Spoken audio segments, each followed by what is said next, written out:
Welcome. Shalom. Hallelujah. Shalom.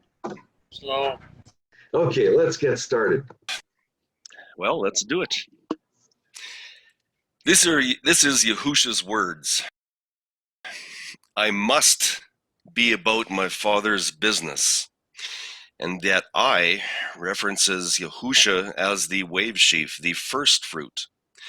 Yahusha referenced himself as a grain of wheat that can only reproduce and draw a great harvest if it falls to the ground and dies.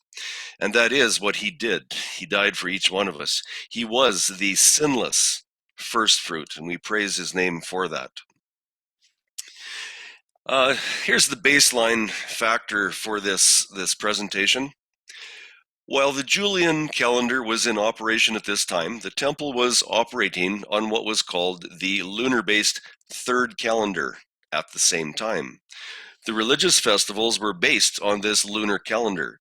Like today, there was a separate function of the festal calendar as to the civil Julian calendar.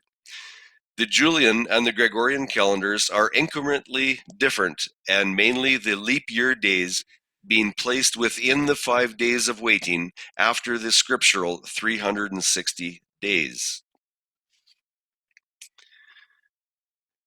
There is a variation between the Gregorian and covenant calendar months.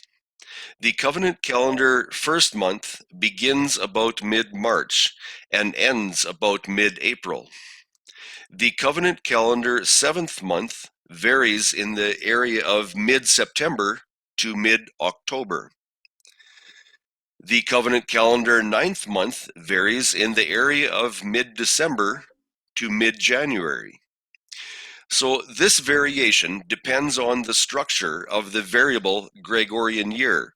So I want you to keep these variations in mind as we go through this.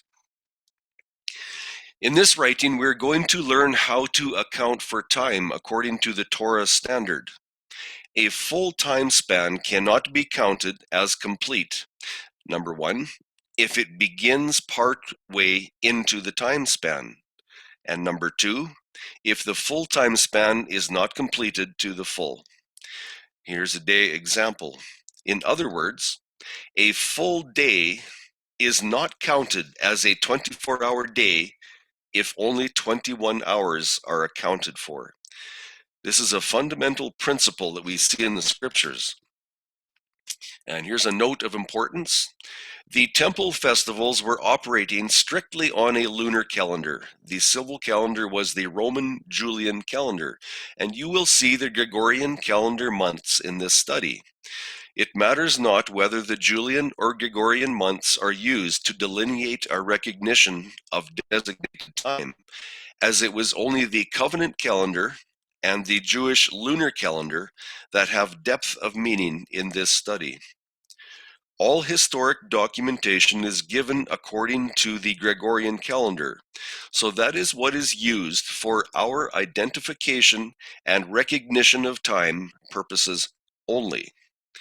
The facts and reckoning of time strictly belong to the covenant calendar and the lunar calendar of the Jews. Now, I have purposely left out the Gregorian calendar as much as possible because in the past we've had many comments from people that they do not want to see that. But in it, I have brought some of it in because we need to have an idea of the time where we're looking at. So you will see a little bit of it there. Again, Yahusha's words, I must, please note that emphasis, I must be about my Father's business. What is his Father's business? Well, we're going to be looking at that further on in the slides. Did Yahusha consider Malachi relevant in Common Era 12? Here's from Malachi. Remember the Torah of Moshe, my servant, which I commanded him in Horeb for all Israel, laws and right rulings. Could it be when Yahusha was lost, quote unquote, in the tabernacle, 3 cycles after the feast of the Jews, Was Yahusha actually remembering the Torah statutes?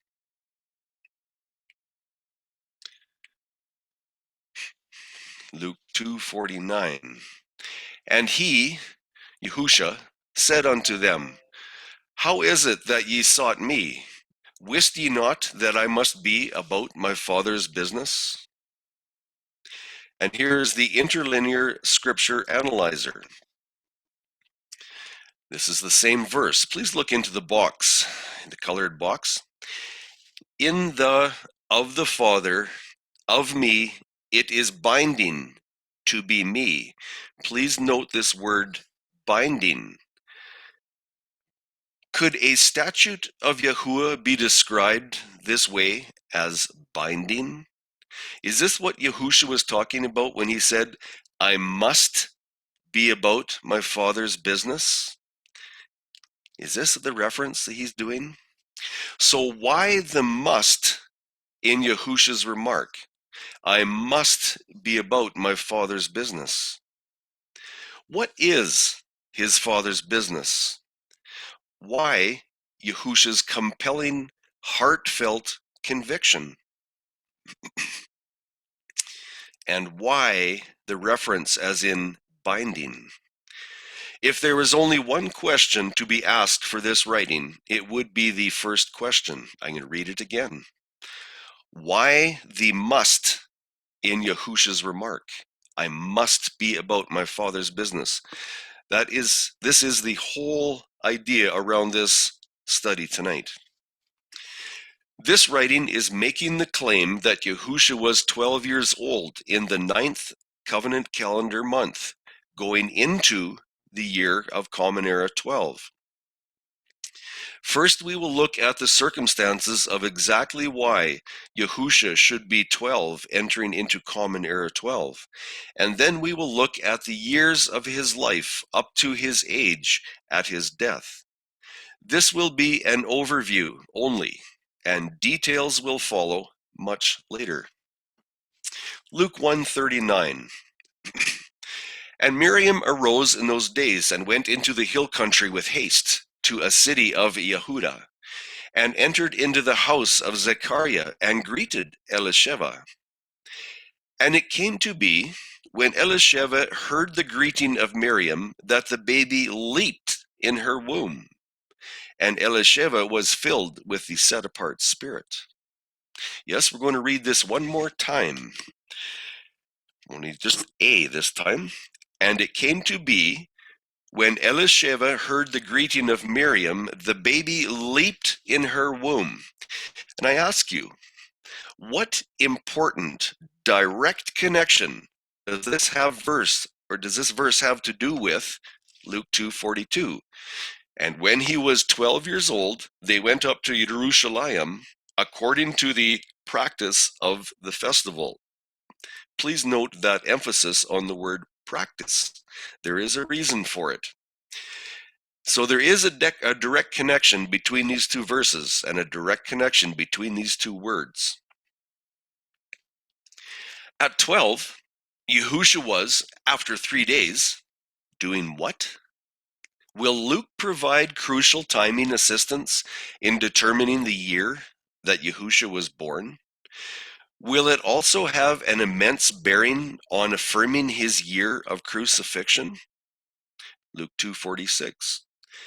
And it came to pass 3 days after that they found him in the temple, sitting in the midst of the doctors, both hearing them and asking them questions. And yes, that spelling is out of the Geneva. It is Old English. He was 3 days after, and they discovered him in the temple. What was Yahusha's response at being questioned? Here's his mother. When Yahusha's parents saw him, they were shocked. His mother asked him, Son, why have you treated us like this? Your father and I have been worried sick looking for you. Some modern English, yes, but I think the sentiment is quite real. What was his response? Luke 2:49. He asked them, Why were you looking for me? Did you not know? Yahusha placed his parents on the stand for accountability. Did you not know? Or could he have said, why do you not know? I think that might have been appropriate also. Did you not know that I would be where? In the house of my father. That is from the Peshitta. With Yahusha speaking these words to his parents, is it possible to understand that Yahusha was declaring, I am observing the Moedim of Yahuwah's covenant calendar. Your lunar reckoning is an abomination. Consider the state of Yahusha's earthly parents. But they did not understand the word which he spoke to them. That was in verse 50. They did not understand. The word of which Yahusha spoke preserves the statutes which Yahusha was being obedient to. He was directly referencing covenant Torah. Yahusha's earthly parents did not have a correct understanding of covenant Torah. They had been deceived by years and years of lunar reckoning contamination through the Second Temple era deception, which revered impostor high priests through political assignment. Yahusha's earthly parents were not observing Yahuwah's established calendar within his covenant at that time. They were observing the traditions of the Yahudim. They had syncretism in their lives. Yahusha was witnessing and giving them notification. Do we really understand the tremendous, long-reaching implications of this statement? In the year that Yahusha was 12 years of age, the year of his accountability, he was found, quote unquote, on the third cycle following the practice of the feast. That practice being a Jewish lunar-based feast. After their feast, a responsible Yahusha was found. Where? In the tabernacle. Why practice? Why that word? Why is this simple word so revealing? We're going to look more at it. Little time out here. Do we really think the creator of the universe was lost? Was Yahusha found, as some scripture editions declare? Or was he divinely allowed to be discovered by his earthly parents in the tabernacle? And how about the timing? The timing is what this is all about. And what was it that was binding for why he was in the tabernacle? Okay, back to the question. Why is the word practice used in the text? And I want you to note here on the texts, I have the 2 highlighted in Luke 2 because I want you to realize this is all in the same chapter. Luke 2:21, and when 8 days were completed for him to be circumcised, his name was called Yahusha, the name given by the messenger before he was conceived in the womb. That is where the covering authority for Yahusha came from. And we're going to be continuing to look for the covering authority because Luke documents this covering authority very well. Verse 22, and when the days of her cleansing according to the Torah of Moshe were completed, they brought him to Jerusalem to present him to Yahuwah. There's the covering authority according to the Torah. Luke documents it clearly. Verse 23, as it has been written in the Torah of Yahuwah. There's your covering authority. Every male who opens the womb shall be called set apart to Yahuwah. Verse 24, and to give an offering according to what is said in the Torah of Yahuwah. A pair of turtle doves or 2 young pigeons. There's your covering authority.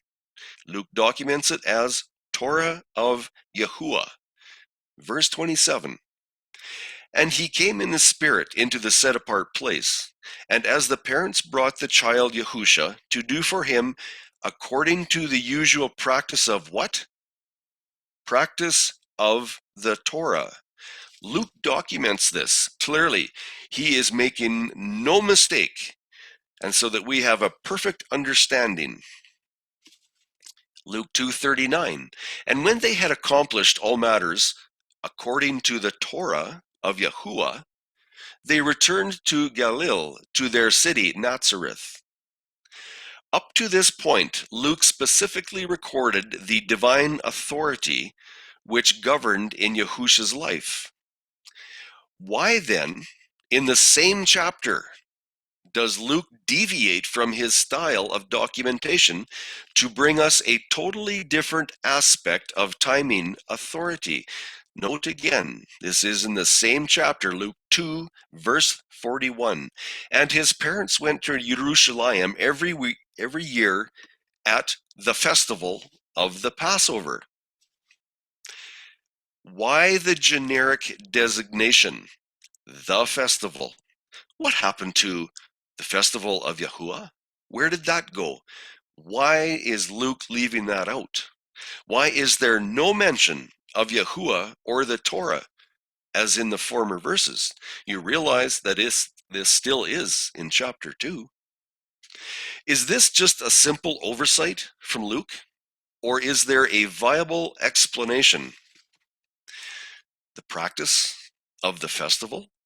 Luke 2:42. And when he was 12 years old, they went up to Jerusalem according to the practice of the festival.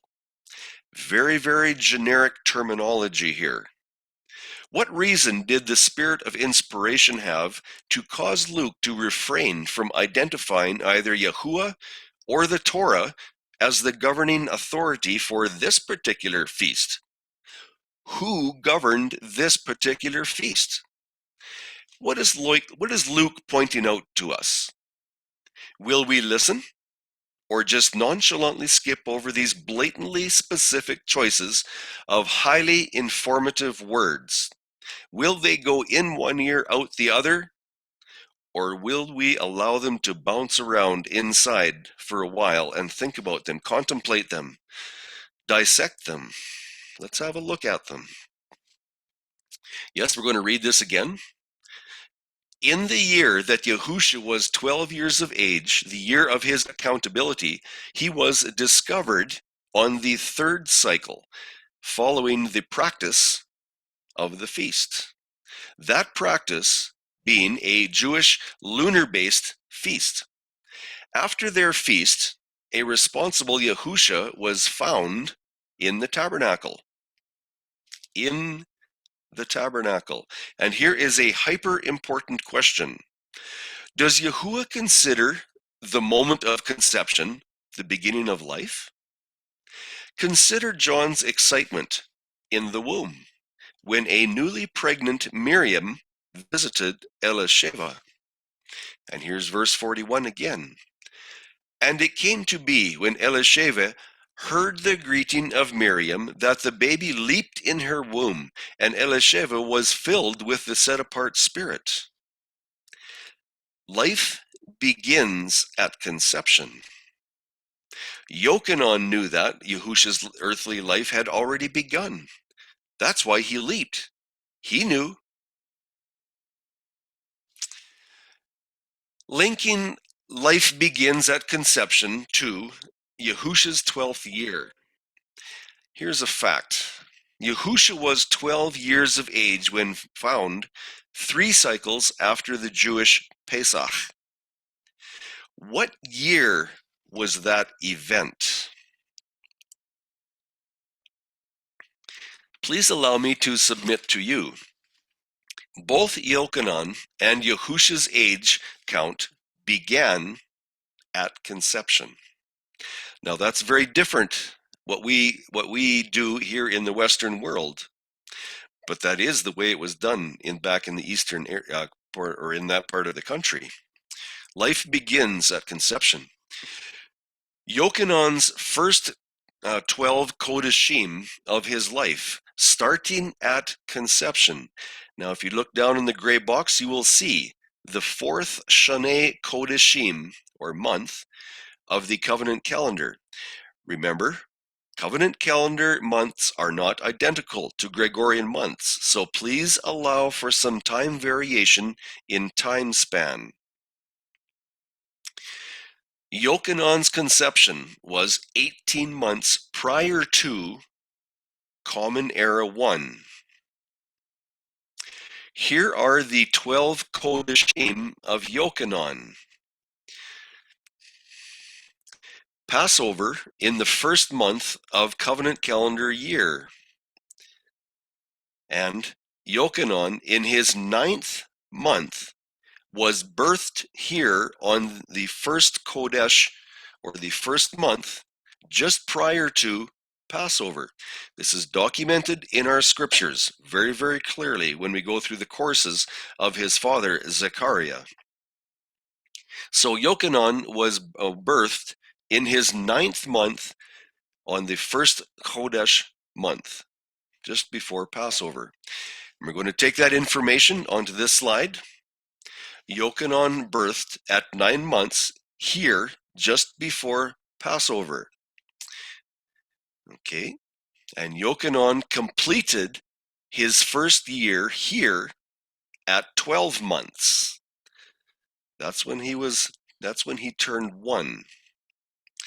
So what are these numbers? Why is there 6? Yahusha, being 6 Chodeshim younger than Yochanan, was birthed here in his 9th month, just before Sukkot. There is Sukkot, and there is the numbers of Yahusha's months. Yahusha completed his first year of 12 months here in the 9th month of covenant calendar. And yes, interestingly, it was in December of the Gregorian calendar. But go back here in the top left-hand corner, see where his conception was. He was conceived somewhere in around what we know as January, or the 7th month in covenant calendar. That's where he was conceived. Life begins at conception according to Yahuwah. The grand points of reckoning are, number 1, Yochanan's birth prior to Passover, and second, Yahusha's birth just before Sukkot. So why do I have Yochanan's birth first? Because it is through his father, Zechariah, that we ascertain when Yochanan was born, and therefore we know, because Yahusha was 6 months younger, then we know when Yahusha was born, and that is just before Sukkot. Yahusha's years are counted from the time of conception. For Yahusha to be 12 years old in the year 12E, when he was found 3 cycles later in the tabernacle, he must first be 1 year old upon entering Common Era 1. So why is this demand specifically laid upon Common Era 12? Why not Common Era 11 or 13? Why not? Just a little important note here. Please note, Yahusha had no concern about the Gregorian calendar, as it did not exist during his time on earth. And this writing is using the Gregorian names and timing, which are identical to the Julian Civil Roman calendar references, as a marker point for our timing recognition only. In actuality, Yahusha needed to be 12 years of age prior to the first covenant calendar month, which happened to occur in what we now understand as Common Era 12. Yahusha, conceived 12 months before 1 Common Era, being born near Sukkot, he needed 3 more months to complete his first year prior to Common Era 1. Yahusha was 1 year old going into or entering into Common Era 1. That means in the 9th month of the covenant calendar, that would be the end of the first year Gregorian, Yahusha turned 2 years old, and so on and so forth. So look down in Common Era 11.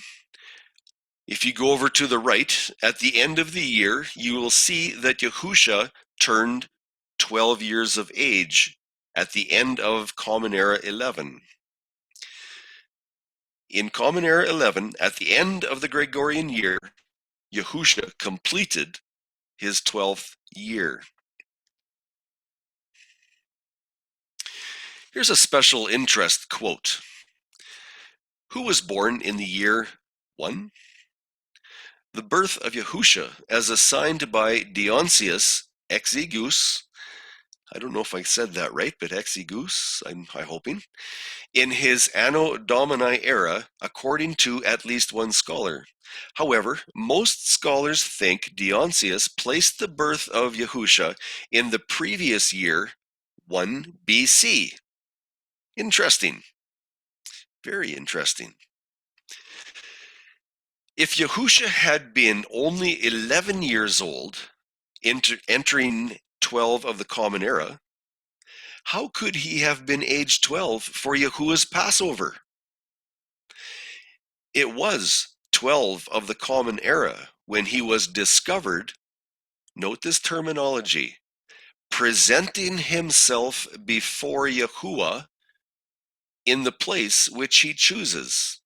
And you'll see some of that terminology from these texts directly below it. And I would hope that you would read them when you go through this study next time. Yahusha was discovered in the tabernacle, observing the feast of Passover and unleavened bread 3 cycles after the lunar-based feast of the Jews. On the next slide, we will examine the serious problem when assuming that Yahusha turned 1 year old at or just before Sukkot on one of the Common Era. Here we are, born before one of the Common Era, Yahusha born near Sukkot, and there was 12 more months needed to complete his first year. Why is this a problem? Yahusha turned 1 before Sukkot of Common Era 1.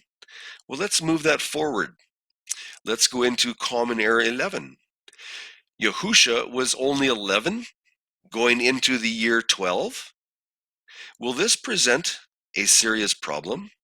There's Common Era 12 on the left, and as you slowly go to the right, you'll see Passover and unleavened bread.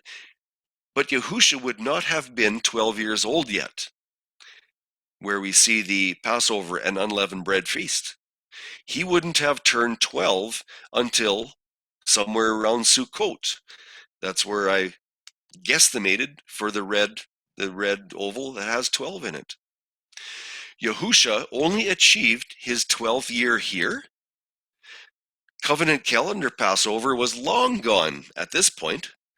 This scenario has no alignment with the scriptures. That's a bold statement when you haven't seen the proof, but the proof is coming. Is it possible a serious breach would have surfaced if Yahusha was only 11 years of age when entering Common Era 12?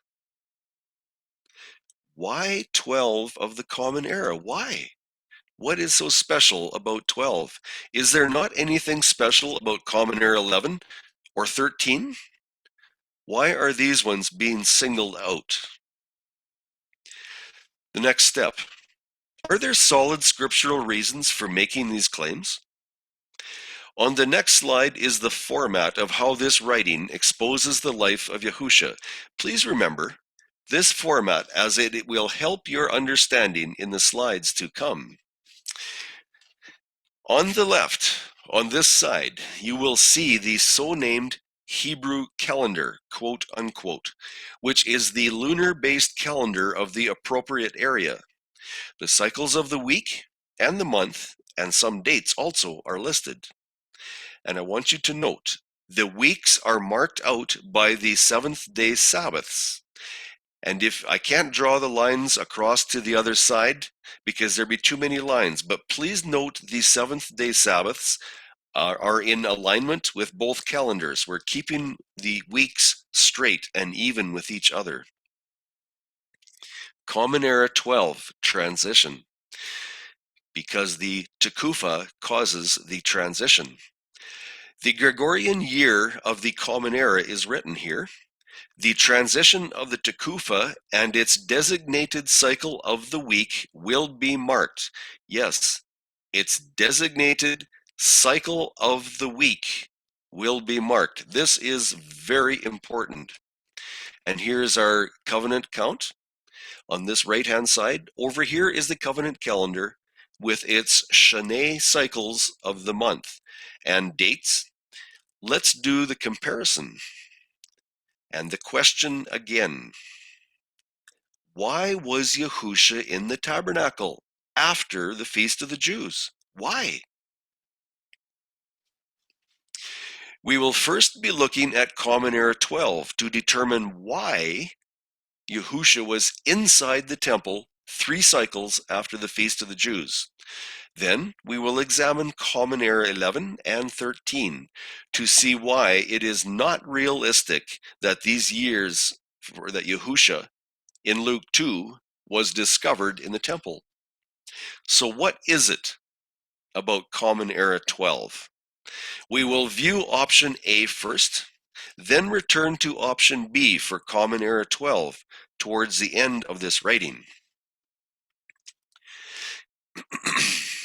In obedience to his father's business, looking at Common Era 12, I should actually change that to examining or dissecting Common Era 12.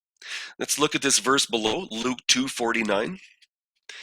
And he said unto them, How is it that ye sought me?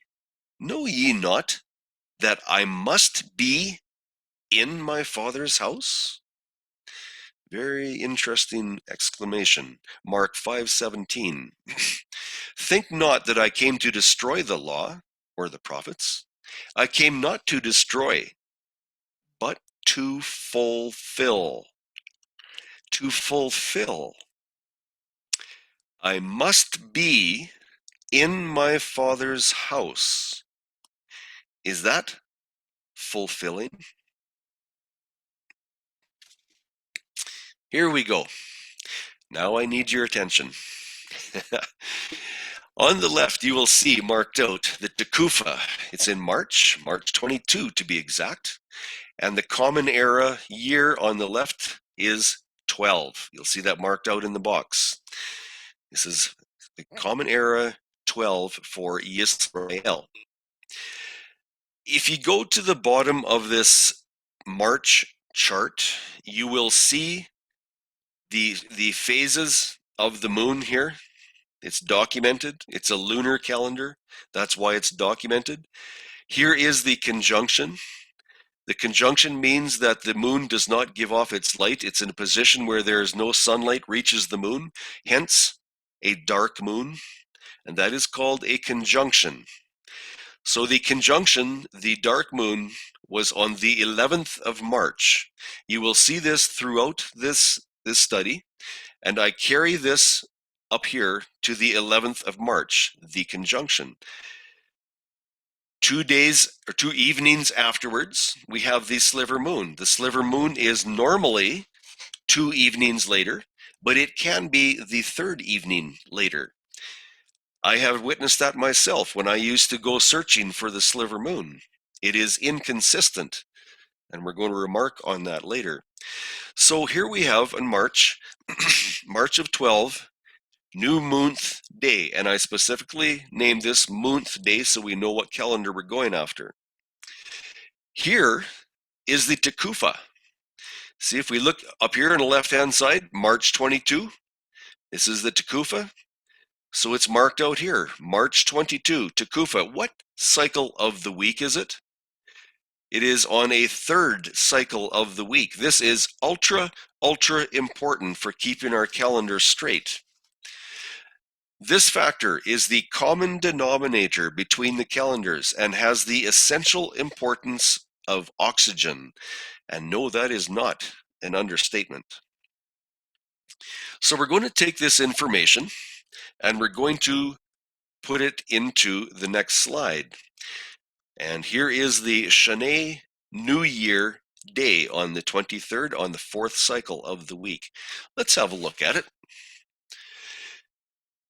Note here, I have marked out the third cycle of the week. That is March 22, Gregorian. Here is what would have been in that year, would have been the lunar unleavened bread feast. Note, it goes from the 15th to the 21st. There is your third day. It is that Yahusha was found after the feast of the Jews. It was after the lunar feast of the Yahudim, and it was on the fourth cycle of that week. Note that fourth cycle. So here we are. We're going to look at the Tekufa. We know for a fact that the Tekufa was also on the third cycle of the week. That's why it's marked out as March 22 Gregorian. This is the first covenant calendar month on the right. This is Yahuwah's covenant feasts in the covenant calendar. This aqua line right here is not just for fun. Please note this line right here. This is for us to keep track, to make sure that this calendar is on the exact same cycle of the week, the fourth on the fourth. Please note that. That's why this line is here. Very, very important. It has to line up. On the fourth cycle of the week, in the first month of covenant calendar, interesting, Yahusha was in the tabernacle by statute, observing the high Sabbath of unleavened bread. Let me go over this one more time. On this third day, which was the fourth cycle of the week, but the third day after the feast of the Yahudim, on that same day, when his parents found him, when his mother says, "Son, what are you doing?" What was he doing? Yahusha was in the tabernacle observing the high Sabbath of unleavened bread. Does the verse, or does his response when he said, "I must be about my Father's business," does that come to mind? How about when he said, I've come to fulfill. I did not come to destroy, but I come to fulfill. Was Yahusha not the Word? Did he not write the Torah? Would he not live out and walk out the Torah in his life? I think he would. That's why I believe that Yahusha was observing the high Sabbath of unleavened bread right here on the very day that he was discovered by his parents. Do I think it was divinely timed? Absolutely, beyond any shadow of a doubt whatsoever in my heart. Okay, let's move on. Again, note, Common Era 12. Yahusha was what? Note the terminology. Yahusha was presenting himself. You'll see that in Job. He was presenting himself before Yahuwah inside the tabernacle. That is statute. Let's look at them. In Common Era 12, Yahusha would have been in the tabernacle. Exodus 23:15. Guard the festival of Matzot. Guard it, protect it, uphold it, fulfill it, observe it. Just do it. That's a statute. 7 days you eat unleavened bread, as I have commanded you, at the time appointed in the month Abib, and do not appear before me empty-handed. Verse 17. 3 times in the year all your males are to appear before the Master Yahuwah. All your males. That does not exclude Yahusha. Was he fulfilling this command, statute? Where were these offerings for Yahuwah to be brought, if not to the tabernacle? Exodus 34:23. 3 times in the year, all your men are to what? They are to appear before the Master Yahuwah, the Elohim of Yisrael. And Deuteronomy 16:16. 3 times a year, all your males appear before Yahuwah your Elohim in the place where he chooses. I should say, in the place which he chooses. At the festival of unleavened bread, and at the festival of weeks, and at the festival of booths, and none should appear before Yahuwah empty-handed. So here it's stipulated, in the place which he chooses. That's where Yahusha would have had to appear or present himself before Yahuwah. For 3 days, starting on Abib 14, can it safely be said that Yahusha was about my Father's business? Yahusha was in the tabernacle, by statute, observing the high Sabbath of unleavened bread. He was doing, that is Shema, that was obedient to, and that is fulfilling the covenant statutes of the Melchizedek administration. Why? Was he in training to be the Kohen Hagadol under the Melchizedek administration?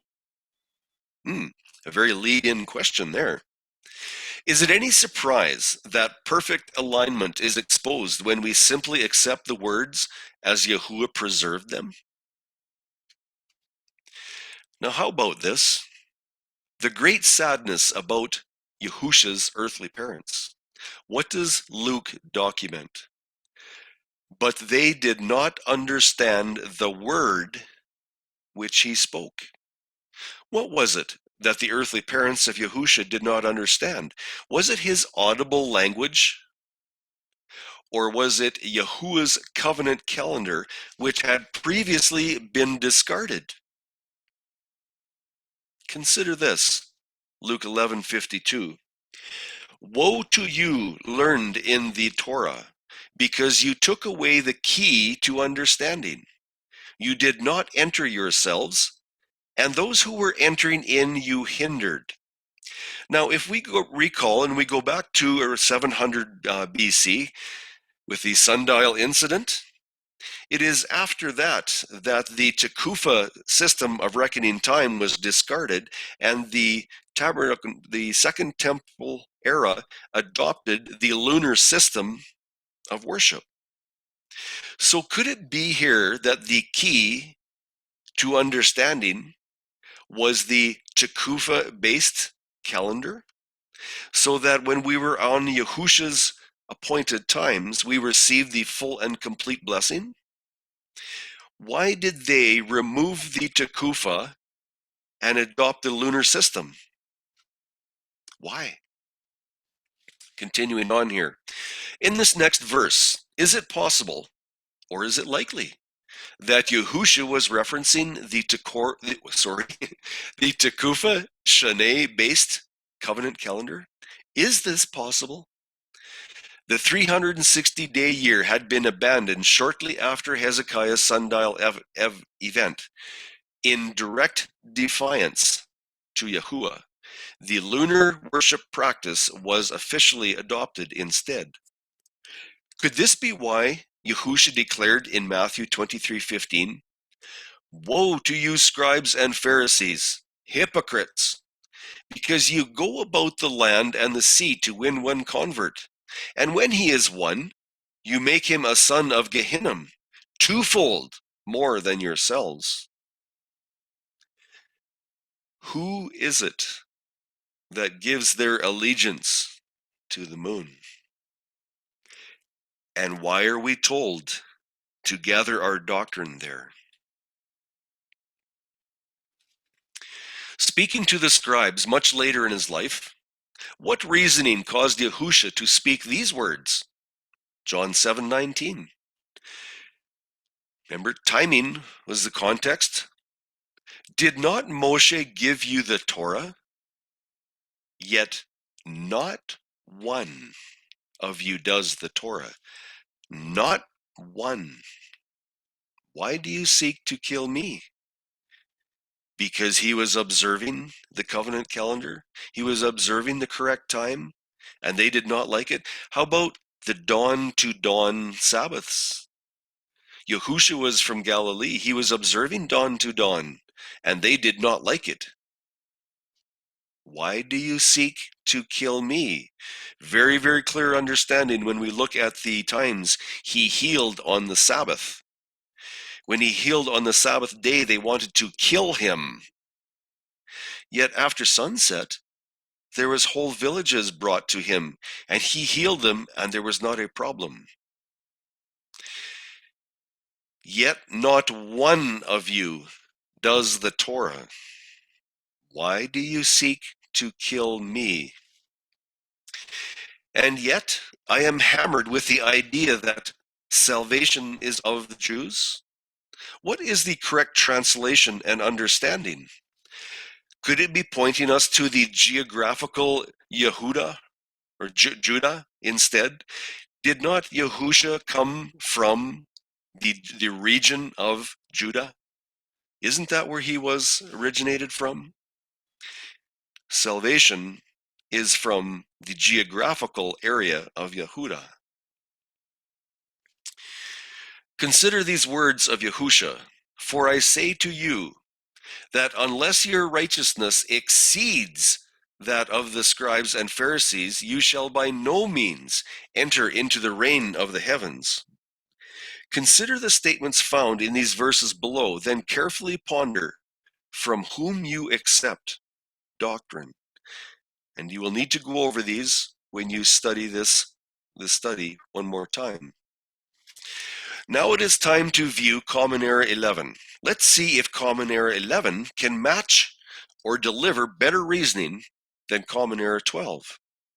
We are once again looking for timing evidence to determine exactly why Yahusha was found in the tabernacle 3 days after the feast of the Jews. Common Era 11, option A, in obedience to his father's business. Why option A? Because we're going to look at the Sliver Moon being chosen before the Tekufa. This is what history documents their practice of the festival was. They always chose the sliver before the Tekufa.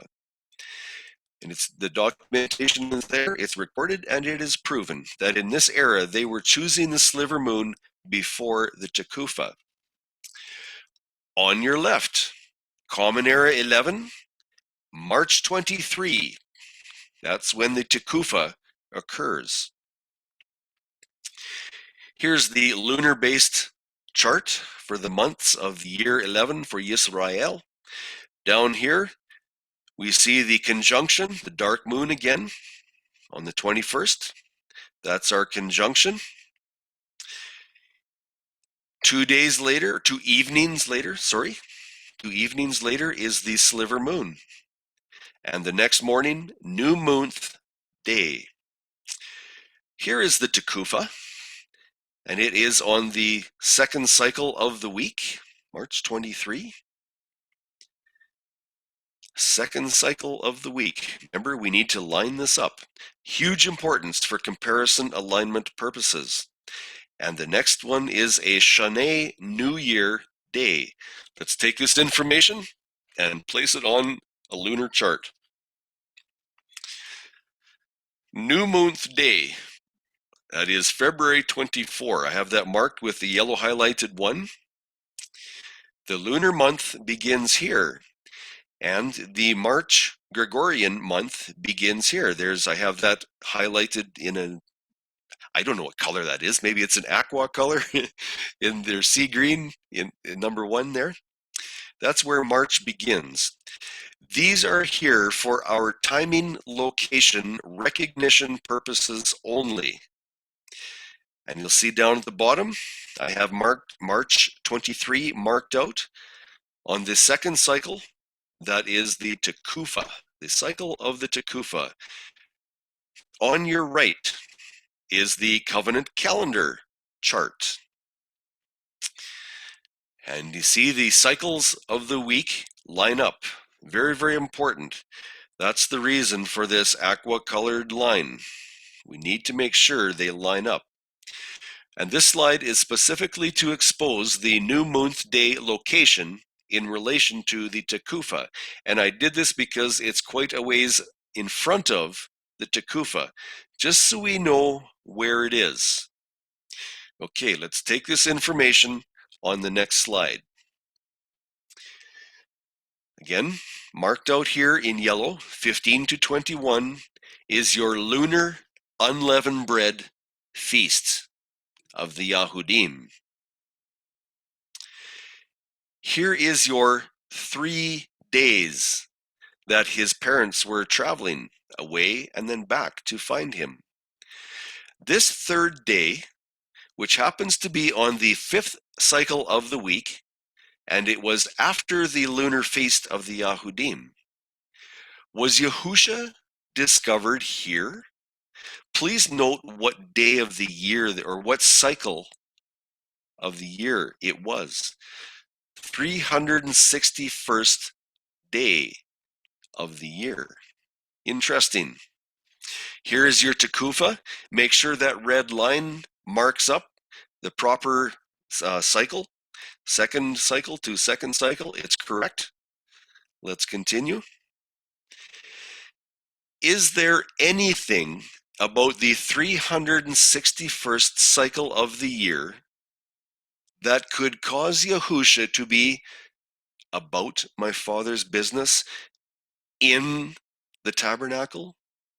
Do you know of a command in the scriptures that would require Yahusha under the force of a statute to be in the tabernacle on the 361st day of the year? Do you know of that?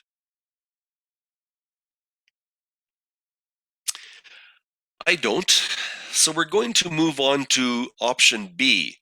Now, because that month began so far ahead of the Tekufa, I decided, let's look at option B. What happens if the sliver was chosen after the Tekufa? And I'll tell you why I did this. Because in John 7:6, Yahusha's response to his brothers when they told him to go up to the feast, his response was, "But your time is always ready." How can that be? If you go to into the Greek, and I forget the exact word at the moment, but that word will determine it to be adjustable or manipulated. And I believe that was Jeanette that brought that to me. That word is adjustable or manipulated. When you read Julian Morgenstern's documentation of the ancient calendars of Yisrael from 700 BC on up through to his time, and you see the amount of changes that they did to the calendar, the lunar calendar, it is absolutely mind-boggling how many changes were made. Absolutely incredible. I had no idea, but he has it documented. Now, Yahusha, being who he is, the creator, knew everything before he come to this earth. He knew this. So when he said, "But your time is always ready," he is referencing all the times that the calendar was changed, the lunar calendar. It is a designer calendar. It is manipulated to how they would like it. enough of that. Let's continue on. Common Era 11. This is the sliver after the Tekufa. March 23 is the Tekufa. So the Tekufa is still on the second cycle of the week, the 12th month, and the 365th cycle of the year. Or it's on March 23, Gregorian. You'll see it marked there. Interestingly, it is also the conjunction. It is the time of the dark moon. Very interesting. So there is a Shana, New Year Day, that is after the Tekufa, the dawn. So what comes after the Tekufa? By 2 days, and after the conjunction by 2 evenings? The Sliver Moon, of course. So we're going to take this information and we're going to place it onto a lunar chart. New Moon Day is on the 5th cycle of the week. New Moon Day. So on the left, we will see the 5th cycle, New Moon Day, and it is March 26, Gregorian, so we have an idea where we're at. Now look, here is the lunar unleavened bread feast, marked out in yellow highlights. Where is the 3 days that Yahusha was discovered in the tabernacle? Or after 3 days, I should say. What day was it? It was the 7th-day Sabbath. That is the 3rd cycle after his parents, or when his parents had found him, the 3rd cycle after the feast of the Yahudim. Was Yahusha discovered here? There's the Tekufa. Again, that's on the 2nd cycle of the week. On your right, Yahuwah's Moedim, marked out clearly. Passover in red, the 15th to the 21st in blue. Please follow this aqua line right here, this one, to the other side. The other side says it's on the 7th cycle of the week. It's a 7th-day Sabbath. It's the 24th. It's the 3rd day after the Feast of the Yahudim. After the Moedim of Yahuwah, is there a statute concerning the 26th cycle of the 1st month that could require Yahusha to do and exclaim, "I must be in the house of my father"? Do we know of a statute, a command, that would cause him to do that on the 26th of Abib? Yes, he was yes, it was a 7th-day Sabbath. But is there a command that we must be in the tabernacle on the 7th-day Sabbath? I don't know of one. So how can this Common Era 11 be viable? Considering Common Era 11, have you found any specific scriptural reason why Yahusha would declare he was being obedient to the will of Yahuwah on Abib 26? Is there proof, or is there not? That's the question we need to ask ourselves. Okay, let's look at Common Era 13. In obedience to his father's business. Again, let's look at his response to his mother. He said to them, "Why? Why were you looking for me? Did you not know that I would be where? In the house of my father." That's from the Aramaic of the Peshitta.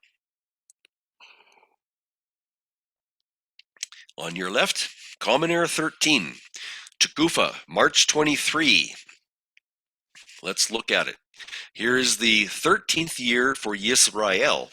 Again, the conjunction on your left, the dark moon, you'll see by that black dot, when the moon has no light, that is on the 28th of February. Next chart over, March. The Sliver Moon comes 2 evenings later. That is on the 5th cycle of the week.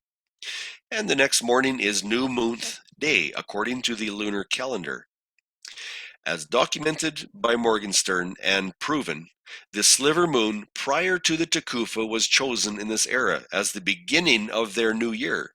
And I'm thinking this most likely was a 13th month. I could be wrong on that. Where's the Tekufa? Up in the chart there, it says March 23. So the 23rd is on a 5th cycle of the week. You know what? We got one wrong here. I forgot to move this box over.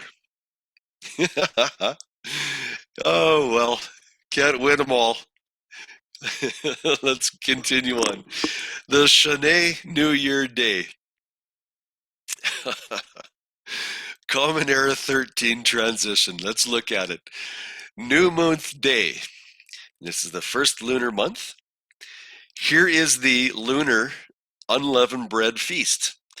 And we saw that the Tekufa was on the 5th cycle of the week, March 23. That's marked out very clearly for you with the red line. Where are the 3 days? Here is the 3rd day on the 1st cycle of the week after the feast of the Yahudim. Luke 2, 42 to 46. Yahusha, was he found on the 1st cycle of the week, on the 24th of the lunar month? Let's look at it. Here's the Tekufa, again, the 5th cycle of the week. This is your first covenant calendar month. The question we need to look at is, did the Torah statutes require Yahusha on the 3rd day of the 1st month to be in the house of Yahuwah and about my Father's business? Can we relate that?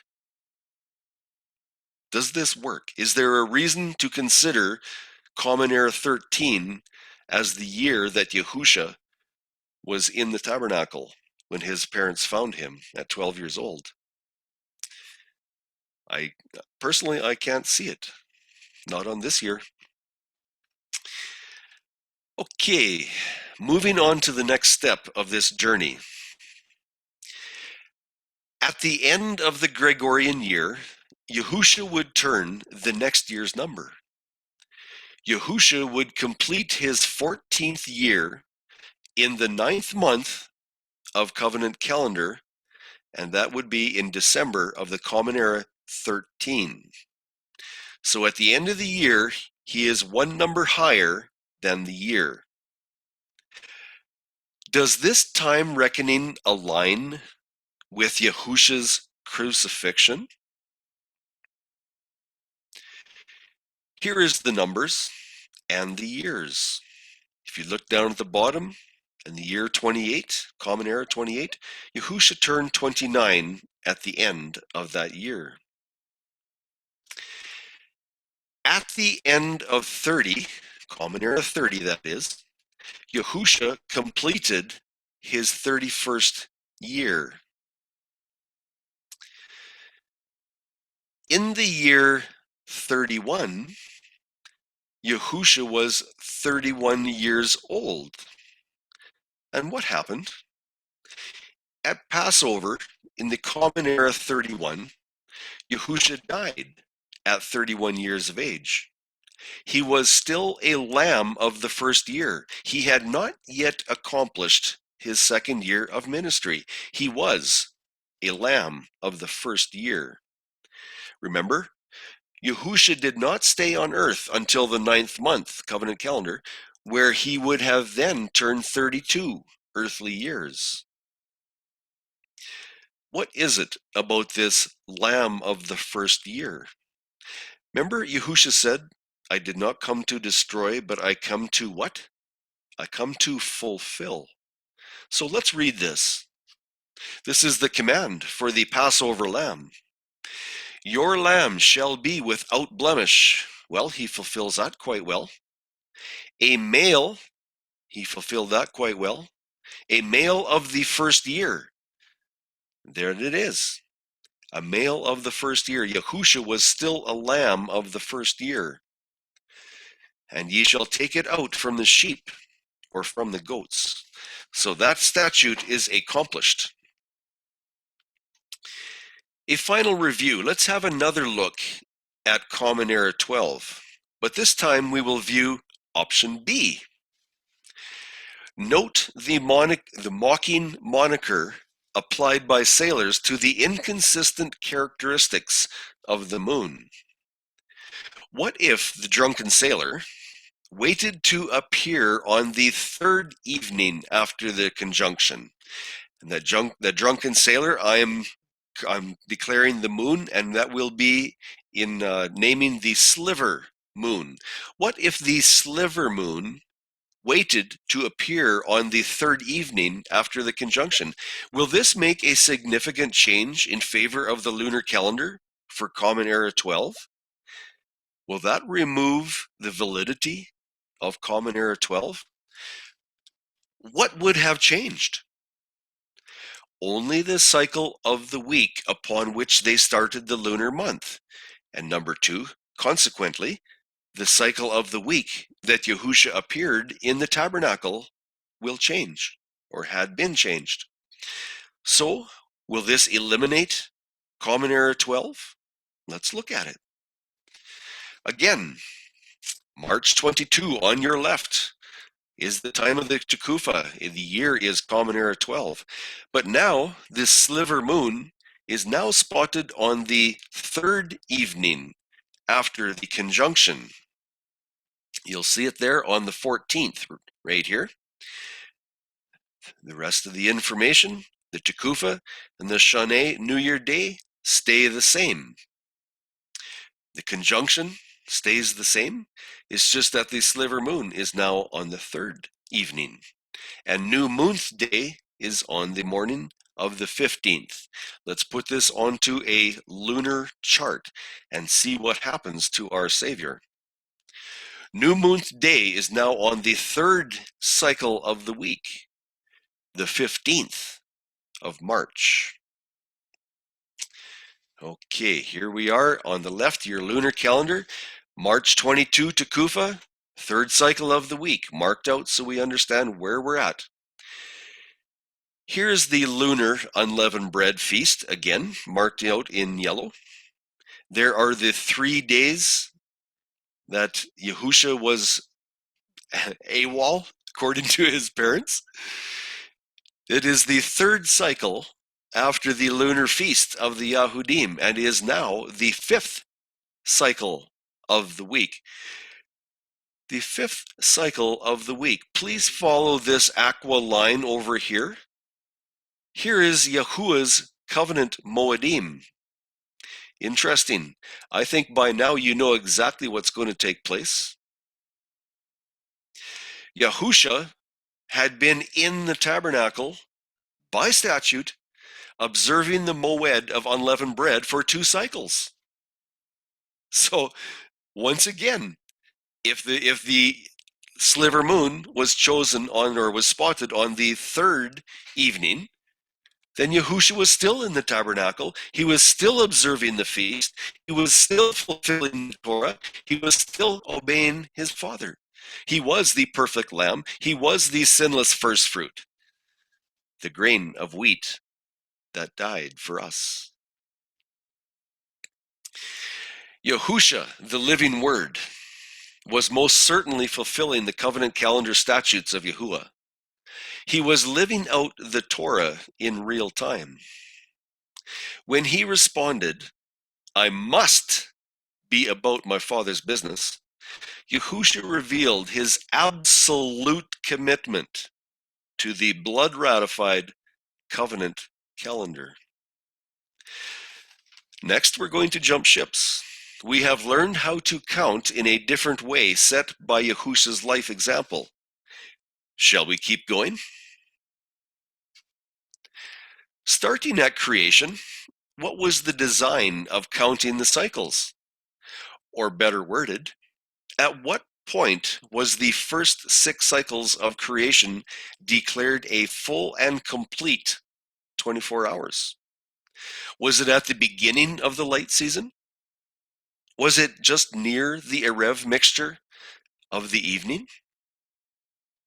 At what point in time within the first 24 hours of creation does Yahuwah declare the first completed cycle. Here is the first 12 hours of Earth's history, creation, and the restoration of light.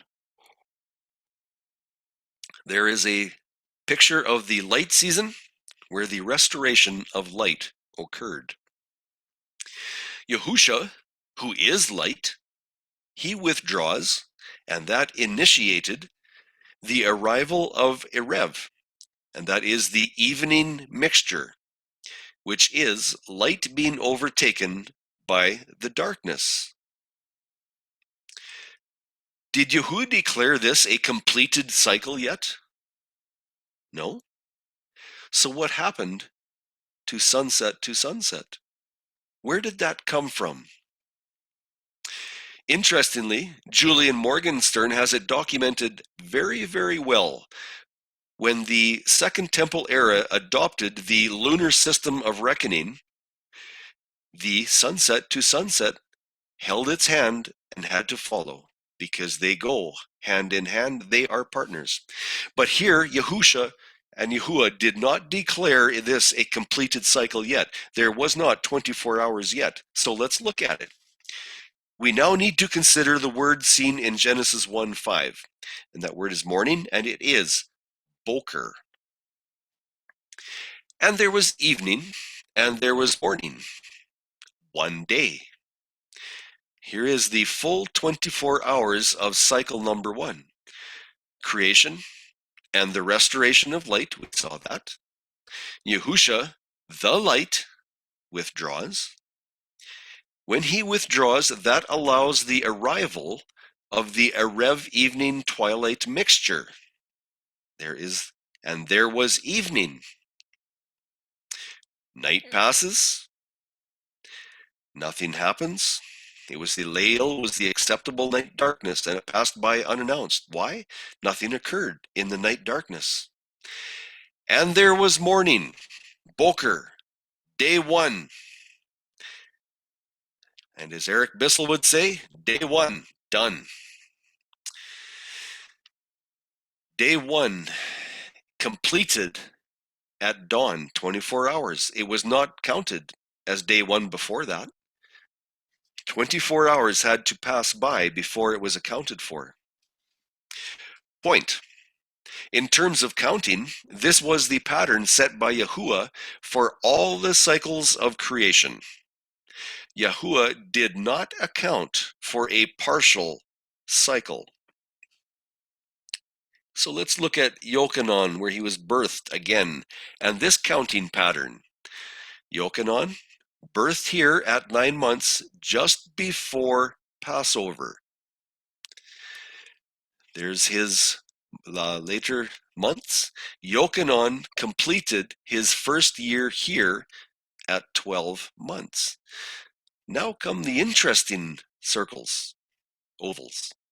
Yahusha, being 6 chodeshim younger than Yochanan, was birthed here in his 9th month, just before Sukkot. There are the 12 months that was needed for Yahusha to complete his first year. 12 months here, and it is in the 9th month of covenant calendar. That's where he turned 1.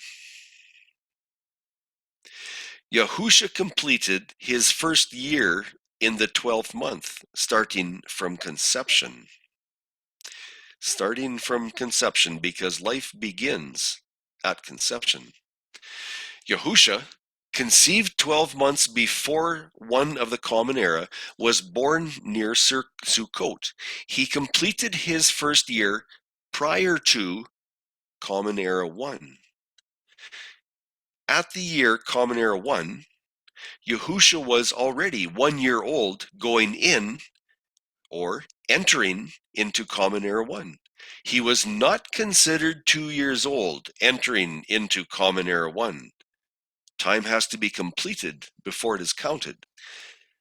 Yahusha, in the 9th month covenant calendar, which is the end of the first year Gregorian, Yahusha turned 2 years old, and so on and so forth. Again, we look at the Common Era 12. On the right, you will see at the end of Common Era 12, or sorry, Common Era 11. At the end of Common Era 11, Yahusha turned 12 years of age. At the end of the year of Common Era 11, Yahusha completed his 12th year. Here is Common Era 12. Here is the Feast of Unleavened Bread. The scriptures declare that Yahusha was 12 years old 3 months before Passover began, in what we know as the Common Era 12 year. Yahusha was not considered 13 years old yet, not for another 9 months. In the year Common Era 12, Yahusha completed his 13th year long after he was observing the Feast of the Covenant calendar. Where? In the house of his father, Yahuwah. A cycle and a year are not accounted for as completed until they have finished their allotted time span. A week span is not accounted for as a complete unit until the seventh-day Sabbath has been given opportunity to seal off and complete the first 6 cycles of work. Take note, the manna week. They had to pick manna for 6 cycles. And then what came? The rest. The seventh-day Sabbath. It was completed with a rest. And how about the Omer count? The Omer count is commanded. It must have 7 completed weeks. There must be a 7th-day Sabbath that will top off, cover, complete, finalize, and finish 6 cycles of work. Otherwise, it is not complete.